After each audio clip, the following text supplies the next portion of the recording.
This is Alyssa from Meditative Astrology, and I'm here to talk about the astrological breakdown for the third week of February, February 16th through 22nd of 2025. I want to make a note as we start out here talking about this week of an energy that we have coming through the entire week. We've been talking about how Neptune is making its last little trek through Pisces. We'll move into the sign of Aries later on this week, and the North Node has recently transitioned from the sign of Aries into the sign of Pisces. So both Neptune and the North Node are right at the very end of Pisces. This week, the two are going to come together in a conjunction, amplifying that Neptunian energy that we have in the sign of Pisces and that we've had for quite some time now. When you have an aspect to Neptune, you have this opportunity to either connect deeply or disconnect from something. Those two things can happen independently or they can happen simultaneously. So on a maybe more positive note, when we have Neptune aspects, we are connected deeply with something, connecting deeply with ourselves, connecting with the universe around us, connecting with our inspirations and the things that fill us up, the things that make us feel connected within our daily lives, or connected to a greater source, greater power, connected to yourself. There's these deep connected energies and can even bleed into this type of guidance that can only really be described as an otherworldly guidance that comes from either a higher level of yourself or some other divine energy, however you label those energies. This is where we can find an energy of instinct and trusting your gut instinct and your intuition. Intuitive prompts and messages can come through deeply. So if you see any messages or you get any little symbolic meaning from things, those are probably messages coming through here this week. At the same time, when you have that those gut feelings about things, that pit within your stomach of like, either this feels right on track or it feels far off track. Those gut feelings, those can be trusted during this as well. On a maybe not so positive aspect with the North Node coming into a conjunction with Neptune, there could be some blurred lines, and maybe the things that we're finding connections in or looking for connections in are maybe a little bit less positive. So maybe if the inspiration comes through in a, I don't know, maybe more desirable way of feeling connected to some sort of creative project or endeavor, maybe a less positive would be that we are looking for connections with something that disconnects us from something. So whether that's getting wrapped up in some sort of action or some sort of substance or something that pulls us out of reality. Both of those are very much possible.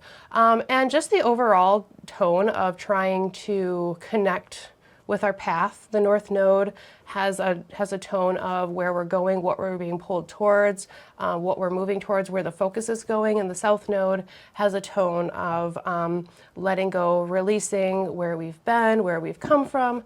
So when you have Neptune coming into a conjunction with the North Node, there could be that aspiration to feel inspired and to think about where do we want to go from here? How does this fill my soul? How does this not fill my soul? And where have we been and where are we going from here? And really looking at that from a deeper soul level, possibly. So this, like I said, this is an aspect that we have going on throughout this whole week. So I would just kind of keep that in mind as we're talking about the rest of the week. So that's just the first note that we have coming in through the week. We start out the week on Sunday, February 16th, with the moon in the sign of Libra all day. The moon will make a square to Mars, but that is the only aspect that we have coming through on Sunday. That takes us into Monday, February 17th, and we don't have any exact aspects there either. The moon will start out in the sign of Libra, moving to the sign of Scorpio at 7:18 p.m. Eastern Time. But that is the only activity that we have going on there as well as far as major lunar aspects. Same thing, moving into Tuesday, February 18th. We don't have any exact aspects here either. The week starts out a little bit slow, other than the Neptune North Node thing we have going on all week. So on Tuesday, the only aspect that the Scorpio moon is going to make is a square to Pluto at 12:34 a.m. Eastern Time. That one comes through in the middle of the night in my time zone. And that takes us into Wednesday, February 19th. The moon is going to be in the sign of Scorpio all day today, and this is the day that the sun moves into the sign of Pisces. So happy birthday to all of you Pisces suns. When the sun moves into a new sign, that means it also moves into a new whole sign house within your birth chart. Remember that I use the whole sign house system. You can use other division systems if that's what works best for you. And whenever you have the sun moving into a new house, there is a focus or an illumination of that house. So you might just start to see an activation of the topics that fall within whatever house Pisces is within your own birth chart. You might see a focus here. Remember that any planets that you have in the sign of Pisces, the sun is going to make a conjunction to those planets over the next month, as well as working towards a conjunction with Saturn, which is currently in the sign of Pisces. So just keeping those conjunctions in mind. When the sun comes into the sign of Pisces, the feminine water sign of Jupiter, there is a receptivity and a connectiveness that happens within this sign. These are traits of both water and the feminine energy. So Pisces is a sign that likes to connect deeply with everything, with all things. Pisces can be considered the sponge of the zodiac, that it's not where it's a conglomeration of all of the different signs together. It's more where the environment that Pisces is, it's bringing in and considering all of these different things. And this is a quality of the sign of Jupiter. Jupiter is the planet of abundance, cohesion, and wanting to unify and bring all of the things together. So this is the water, emotional sign of Jupiter. So this is where you start to get the traits that we see in the sign of Pisces of being reflective, being connected to others, being a little bit dreamy and a little bit otherworldly. There is a connection to a deeper, higher energy, whatever that means to you, whether that's connecting to yourself, connecting to something that is greater than yourself, the universal divine energy, God, whatever it is that you want to call it, connecting with a passion or something that you are really, really involved with. Pisces connects very deeply with what it connects to. Now, there's also this way when, if you're connecting with everything at one time, there's a way that you're kind of not connecting with anything at the same time. And I see that in the way that if you are connecting on all of the things, then you are not necessarily able to zone in and give your undivided attention. So there may be a little bit of this pulling in different directions with the sun in the sign of Pisces. There may be where it's hard to focus on one thing because you're considering all of the different things. However, at the same time, there is empathy and there is an ability to see the broader picture when you consider all of the different things. So these are the different aspects that we have. When the different aspects of the sun being in the sign of Pisces. That intuitive feeling and that gut instinct can be very, very strong, but it can have a very emotionally charged connectedness along with it. So you may be feeling things, feeling your connections with things very, very deeply while the sun is in the sign of Pisces, especially as it starts to make its way towards that conjunction with Saturn, where things could feel a little bit heavier, a little deeper, a little bit more weighty, maybe even a little bit more melancholic, just where we're considering and contemplating things very, very deeply and very seriously. There is a boundarylessness in the sign of Pisces. Think about Jupiter again, think about water. Water flows from place to place and it does not take much resistance to make it move. Think about Jupiter. Jupiter does not necessarily create boundaries, it creates a limitlessness. It creates a space where we can include all of the different things together. So thinking about Pisces, thinking about Sagittarius, and thinking about that expanded view and that expanded horizon that comes within the Jupiter signs. So this is leading us into Pisces season here. And that brings us into Thursday, February 20th. The moon will be moving into the sign of Sagittarius just before 8 a.m. Eastern time, so that is where the moon will be for most of this day. This is also the day where we have the third quarter moon coming in. So this is the space between the reaping the fruits of the labor of the height of the cycle from the full moon and the releasing of what no longer serves that comes towards the dark moon. So this is the end of the cycle where the energy, towards the end of the cycle where the energy has come to a culmination and we are reaping the benefits and the rewards, and then things start to fall away and move towards the dark moon before we start a new lunar cycle over again. So that is what we have going on for the moon this day. And then we also have an aspect going on. The only actual aspect that we have this week, Mercury coming into a square with Jupiter.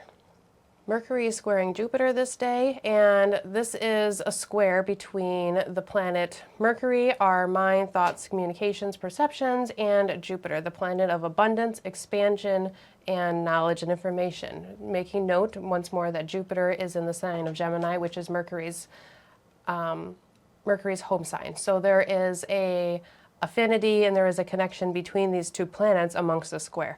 That is helpful because square aspects are aspects of tension. Squares, they challenge us to do something differently. They challenge us to see a different perspective, move a little differently, or make some sort of adjustment. It's not that these two planets cannot work together and find a common ground, but there's a little bit of work that needs to go into place in order for these two planets to work well together.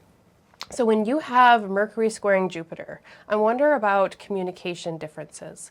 You can have two different perspectives that are not quite seeing eye to eye, but you may also have the ability to work it out. So Jupiter is the planet of abundance and knowledge and optimism, may give you just enough mental fortitude to be able to go forward to reconcile any differences between these two planets.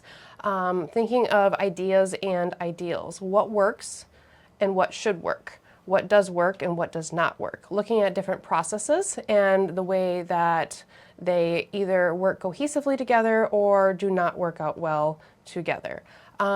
Jupiter in the sign of Gemini is looking at the logical, rational thoughts and different parts of a situation, while Mercury in the sign of Pisces is thinking about how this situation may make me feel. How do I feel connected to this situation? Jupiter in Gemini is much more detached than Mercury in the sign of Pisces. Mercury in Pisces could potentially hold on to things very closely and not release them and let them go. However, Jupiter in the sign of Gemini can switch itself so quickly that maybe it doesn't hold on to an idea long enough to have it come to its full fruition before moving on and jumping to another thing. Usually that jumping to another thing is out of curiosity. So the square between these two planets may be telling you to slow down, take a look at the different processes and the way you are communicating with others, the way you are sharing your thoughts, ideas, opinions. And it may look at the resources that you have available and how you are or are not using them.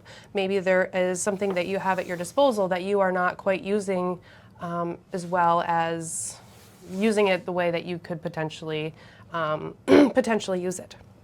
So Jupiter in the sign of Gemini has been bringing in lots of information. Like I just said, sometimes it might even just jump around even almost too quickly before it fully takes in all of the information that it could possibly have. So all of this new information that has been brought in, I'm wondering how that has shifted your thoughts and your perspective on different things. Has it changed your beliefs within you in any way? Has it changed the morality and the ethics that you subscribe to and that plays a role within your life? Are there different perspectives that changes? Have you started processing things a little bit differently with Jupiter in the sign of Gemini?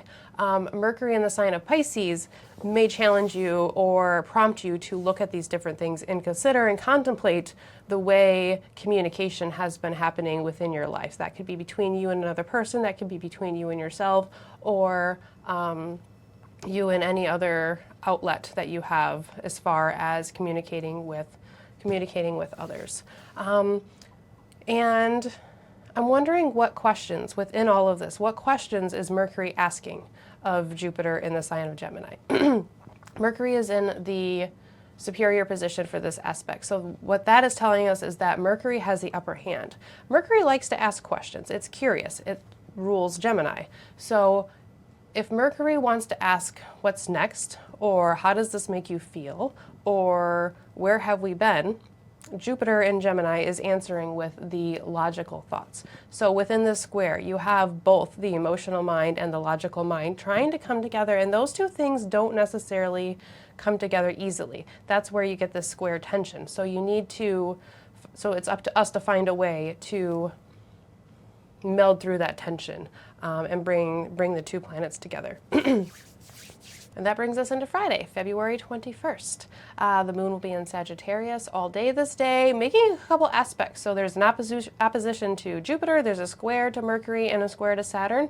Those could be pingy little aspects. So just watch and be mindful of the energy that comes throughout the day, that day. And really that's through the whole entire day. Moving on to Saturday, February 22nd, we don't have any exact aspects here this day either. The moon will move from the sign of Sagittarius into the sign of Capricorn just after 6 p.m. Eastern Time and make a square to Saturn in the make a square to Neptune in the afternoon.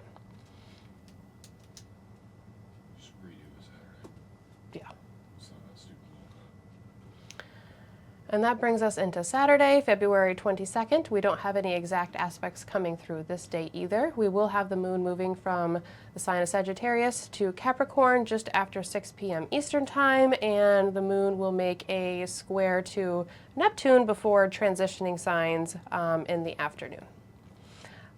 So that is what we have for this week, the third week of February. Always reminding you that we also, in addition to this video, we have live meditation to start out the week, streamed live to both YouTube and Facebook on Sunday evenings at 8:30 p.m. Eastern Time. That is an astrological meditation that we do together where we contemplate on the energies and just set up for a really, really nice week. So I hope to see you all there, and I will see you next week for our weekly breakdown.